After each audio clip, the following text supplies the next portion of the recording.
Kalau emang konsepnya tetap harus kayak gitu ya nggak apa-apa, tapi subjek dan objeknya diganti biar lebih bermanfaat. Masukin belut dalam botol, ganti masukin koruptor dalam penjara. Dalam penjara baru kasih belut. Belut listrik ya. Sama bohlam satu. Jadi selain dapat siksaan dia dapat pencerahan. Gimana materi politik saya?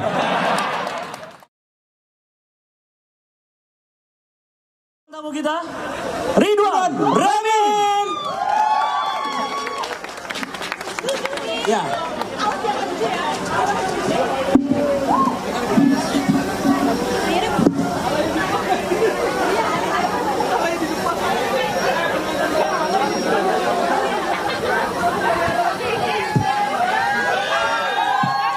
Bismillahirrahmanirrahim.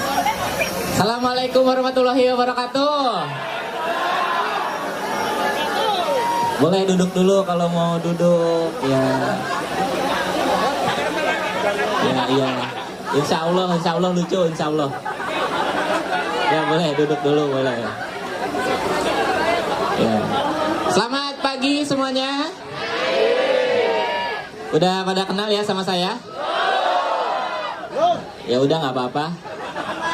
Kalau belum kenal, perkenalkan nama saya Ridwan Ramin. Kebetulan saya juara 1 stand up comedy Indonesia season 7 Kompas TV.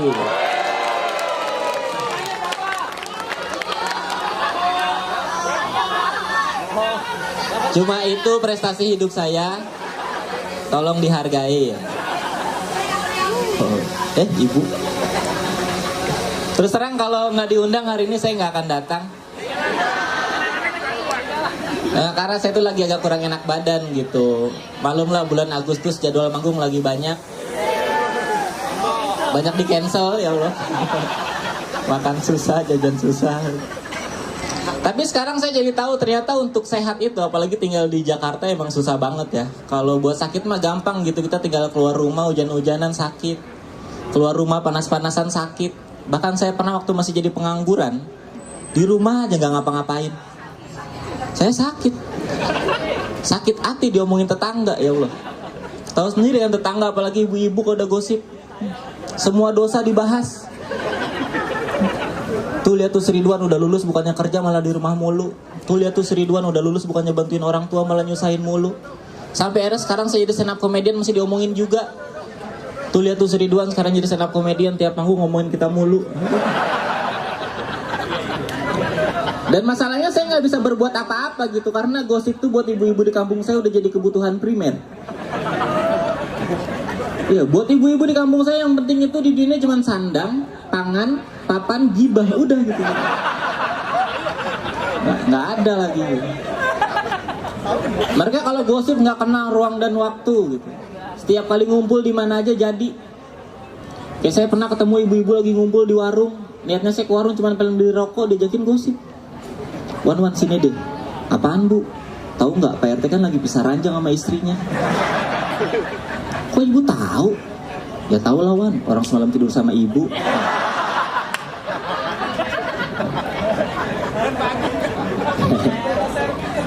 Parah gitu kalau di sini ibu-ibu suka gosip? Suka ya? Tunggu aja ajabnya bu. Gak apa-apa, lanjut terus. Tapi nggak apa-apa ya, saya kalau ketemu sama orang yang hobi gosip kayak ibu-ibu di kampung saya tuh, saya bukannya kesel malah kasihan.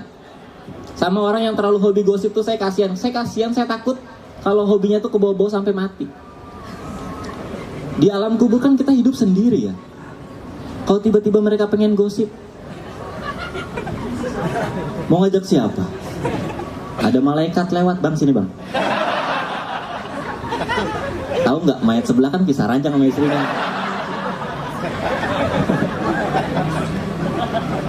Terus sehat itu susah gitu, makanya saya doain semua karyawan Bulog nih sehat-sehat terus, selalu dikasih kesejahteraan. Kalau bisa habis acara ini gajinya naik 2 kali lipat. Tapi dengan sistem pembayaran 2 bulan sekali, dirapel ya. Tapi sini ada yang kalau kerja nggak ada uang tambahannya males-malesan ada. Nih saya bukannya mau ngatain, bukan mau ngasih tahu gitu ya, tapi menurut saya kerja itu jangan terlalu berfokus pada uang. Kerja mah ikhlas aja gitu. Karena ketika kita kerja udah ikhlas, yang namanya duit pas lagi kepepet mah ada aja. Yang minjemin, yang ngutangin, sama rezeki mah dari Allah. Kerja mah ikhlas, saya aja datang sini ikhlas, tujuannya buat ngehibur Bapak Ibu sekalian. Kalau saya dapat bayaran ya alhamdulillah, saya syukurin. Kalau nggak dibayar ya udah saya tungguin. Masa nggak dibayar sih? Bulok loh. Dibayar kan ya? Bayar gak sih nih? Dibayar kayaknya sih. Ikhlas. Iya ikhlas. Bayar ya Mas ya? Tapi ya kerja mah enjoy aja gitu, karena nggak ada kerjaan yang enak terus. Saya kan bisa dibilang sekarang tuh artis ya.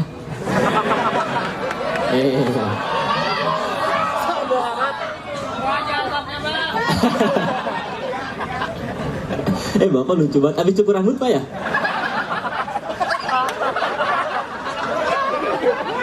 Di tengah lagi. Pantesan agak silau gitu. Langsung ke saya. Siang-siang kok pakai lighting. Aneh banget. Apaan sih? Agak perih. Lain kali kalau cukur pakai gunting aja Pak. Jangan dijambak, hilang semua. Hilang.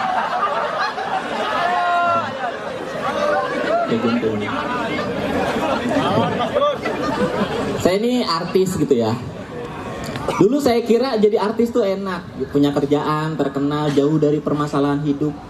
Setelah saya alamin sendiri, ternyata ada nggak enaknya jadi artis.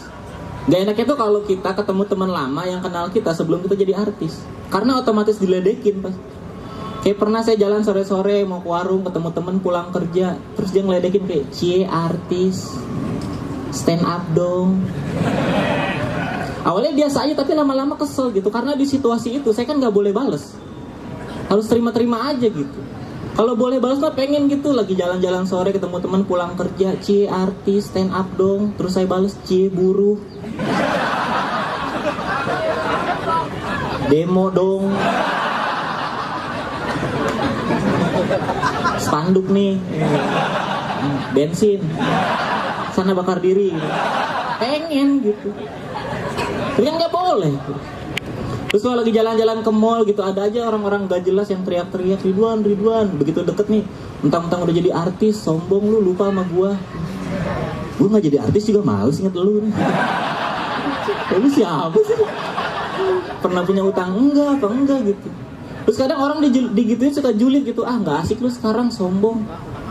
Gua gak asik, lu so asik. Perasaan sebelum ketemu dia hidup saya asik-asik aja tuh. Cuma itu yang paling gak enak jadi artis zaman sekarang. Kita tuh gampang banget dicap sombong. Padahal zaman dulu Fir'aun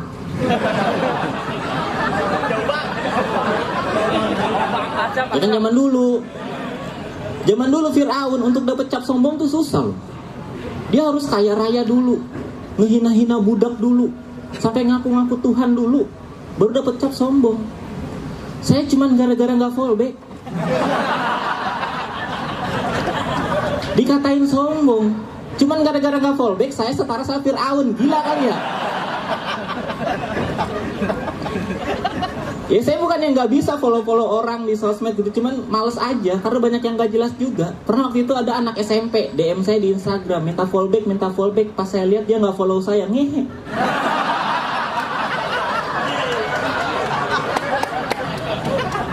Jadi minta fallback tapi dia nggak follow gitu. Dikiranya saya bego kali ya. Dikiranya saya bisa ditipu gitu. Ya udah saya unfollow lagi gitu. Ya maksudnya kalau bego jangan lama-lama gitu. Tetap cepat aktif gitu. Cewek-cewek juga sering minta fallback. Pas saya lihat akunnya digembok. Aneh banget gitu. Maksudnya minta fallback kan setara dengan ngajak berteman ya. Kalau akunnya digembok, pertemanan macam apa yang mau dimulai dari sebuah ketertutupan? Itu kan sama aja saya lagi nongkrong, ada cewek cantik ngajak kenalan, tapi pakai helm. Udah gitu full face gitu. Lu ngajak kenalan, ngajak touring. Dulu awal-awal saya bikin Instagram, semuanya minta fallback, saya fallback gitu. Kayak cewek cantik dikit saya fallback, seksi dikit saya fallback. Open BO saya fallback. Nggak tahu ya. Jadi open BO itu enggak, ini biar masuk aja. Ntar nggak ngerti apa gitu. Jadi kayak online shop. Ya. Cuman sistemnya bukan jual beli, lebih ke simpan pinjam, penyewaan, jasa ya. Kayak goklin ya. Bersih pulang dia. Begitu.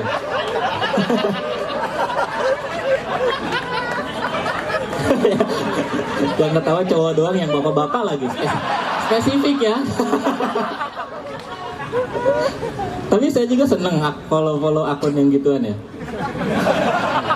Bukan buat macam-macam, lebih ke survei lah. Karena secara konsep pemasaran, cewek-cewek open BO tuh konsepnya nggak ada di buku tuh.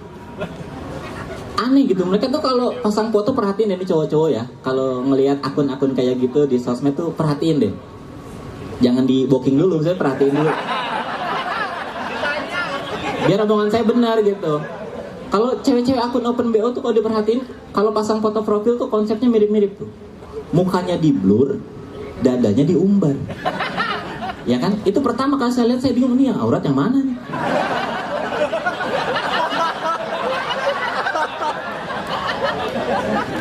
Apa salah ngedit ya bro? Kebalik kali itu. Saya balikin tumpah HP-nya. Dulu saya bikin gitu, kenapa ya? Maksudnya dadanya diumbar tapi mukanya di blur. Harusnya kan kalau jualan ya total aja gitu, biar laku ya. Tapi ternyata memang harus di blur mukanya, karena kalau dadanya diumbar, mukanya diumbar, takutnya mengundang hawa nafsu. Nafsu amarah, udah jelek bugil.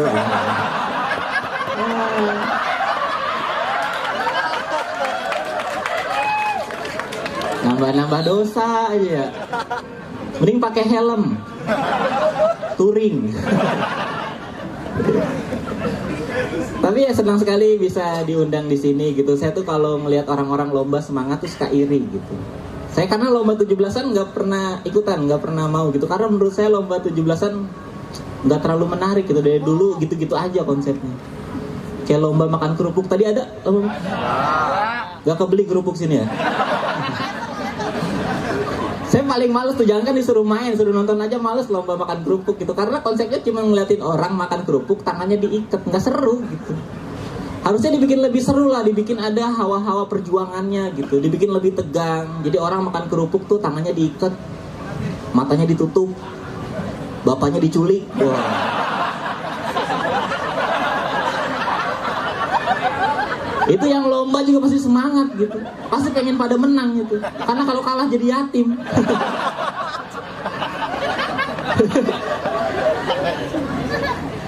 Lomba panjat pinang gitu, dari dulu sampai sekarang tantangannya gitu-gitu aja gitu, nggak berkembang. Dulu mungkin susah berjam-jam baru bisa naik atas, sekarang tuh makin cepet orang-orang panjat pinang karena udah tahu triknya. Karena ya tantangannya gitu-gitu aja, harusnya dimodif gitu, jangan cuma naik lurus, kalau bisa jijak gitu. Atau membentuk angka 8 gitu. Jadi lurus, jijak, membentuk angka 8. Pas menang dapet SIM.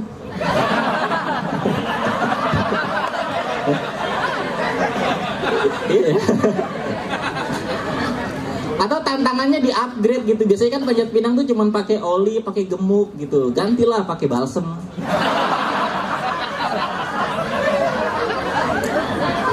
Jadi kan lebih memacu adrenalin gitu.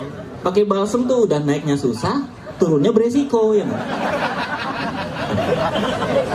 Kalau pakai oli mah naiknya susah, turun enaknya tinggal serodot gitu. Selangkangan aman. Kalau pakai balsem kan udah naiknya susah, turunnya mikir gitu. Kalau dipaksain serasak. Selangkangan amsyok. Hadiah nggak dapet, masa depan hilang.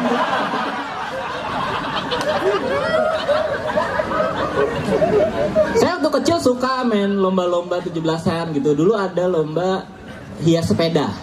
Zaman dulu ada tuh.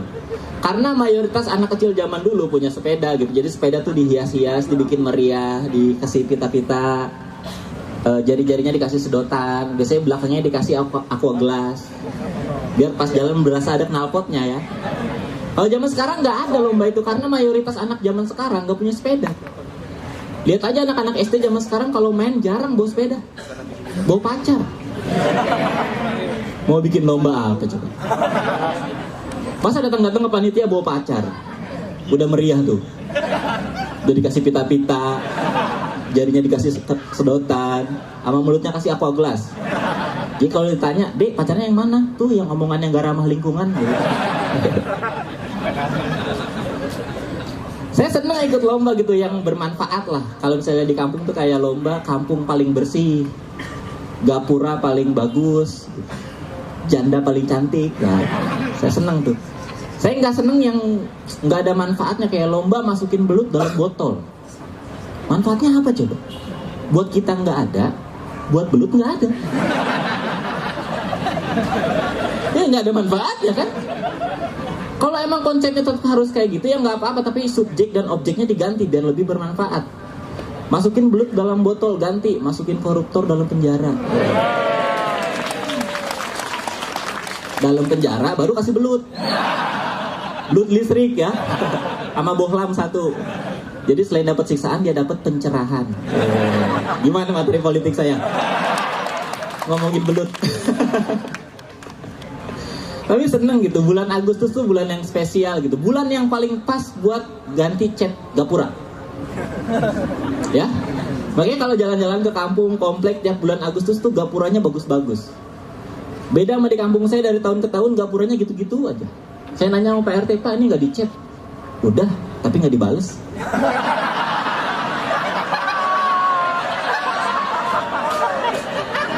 Tenang. Saya masih ada 30 jokes lagi. Yang kayak tadi. Jangan bubar dulu ya. Bulan Agustus juga banyak diskon-diskon. Saya senang sekarang Indonesia ulang tahun yang ke-74 banyak diskon-diskon tuh 74%. Saya makin gak sabar nunggu Indonesia ulang tahun ke-100. Kalau ada diskon 100% gitu, enak masuk toko, pilih-pilih baju, nyampe kasir nggak usah ngasih duit, cukup ngasih salam duluan ya gitu. Tapi itu kalau tokonya menerapkan diskon dengan jumlah usia gitu. Lebih enak lagi kalau ada toko-toko yang menerapkan diskon dengan patokannya tuh tahun kelahiran. Kita mungkin bisa dapat diskon 1945%. Belanja nyampe kasir pulang bukan cuma bawa belanjaan tapi dapat saham. Enak gitu, dan saya tuh seneng belanja gitu karena meskipun ya saya artis, tapi ekonomi harus diatur kan. Jadi kalau diskon tuh seneng. Saya kalau potongan harga seneng. Beda sama promo-promo yang kalau kita beli barang apa dapat gratisan barang apa tuh saya nggak suka. Kalau barang yang kita beli dan yang dapat hadiah tuh nyambung masih enak lah. Saya beli TV dapat gratisan remote, ya nggak apa-apa, nyambung kan. Beli motor dapat gratisan helm, beli mobil dapat gratisan helm juga. Siapa tahu belinya Formula One kan pakai helm. Yang nggak asik kalau misalnya apa yang kita beli dan yang dipromoin nggak nyambung. Kayak terakhir saya beli kipas angin, dapat gratisan antena TV. Kan nggak nyambung, emang ini kipas angin pakai antena. Kalau pakai ribet nanti tiap saya nyalain kipas angin di rumah adik saya teriak, antenanya puterin, anginnya renyep, bukan lu renyep. Saya seneng diskon gitu kalau barang-barang gitu, kecuali makanan saya nggak terlalu mikirin lah, karena saya meskipun udah punya uang, saya jarang makan yang mahal-mahal. Emang dari kecil saya jarang makan. Kelihatan, kurang ajar bapak ya. Saya jarang makan gitu, bukan karena nggak mau, memang nggak doyan aja. Waktu kecil tuh saya sering ditakut-takutin gitu kalau lagi males makan sama nyokap tuh, "Ridwan makanannya habisin, kalau enggak nanti nasinya nangis." Ibu-ibu sering gitu ke anaknya. Jangan bohong bu, dosa. Dari kecil saya kalau dibilang kayak gitu nggak pernah percaya gitu. Makanannya habisin nanti nasinya nangis. Maksudnya dari sekian banyak makanan yang ada di dunia, ketika kita makan nggak habis, kenapa cuma nasi yang nangis? Emang dia serapuh itu? Misalnya saya makan nasi sama tempe orek nih, dua-duanya nggak saya habisin karena saya kenyang. Masa yang nangis cuma nasi? Tempe oreknya ngapain?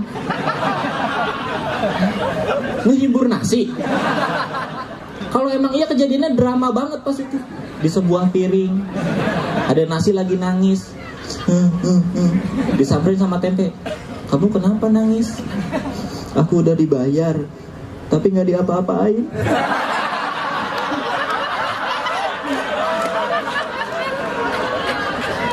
Udah nggak usah nangis. Ini bersandar di bahu aku biar tenang.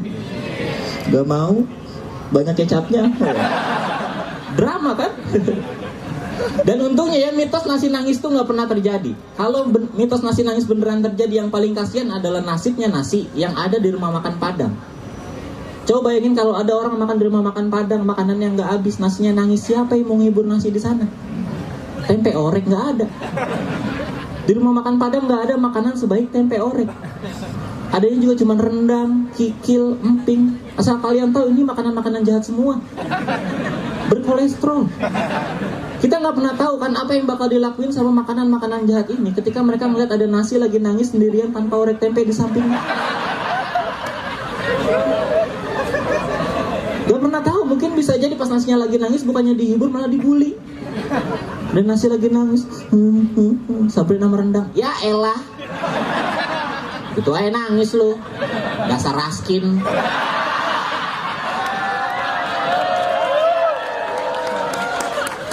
Dipanasin sama kikil. Udah bang, jemur aja, jadi nasi aking. Di belakang emping teriak-teriak, oi oi oi, kenapa lu? Bukain toplesnya, oi mau ngeledekin. Terima kasih semuanya, selamat pagi.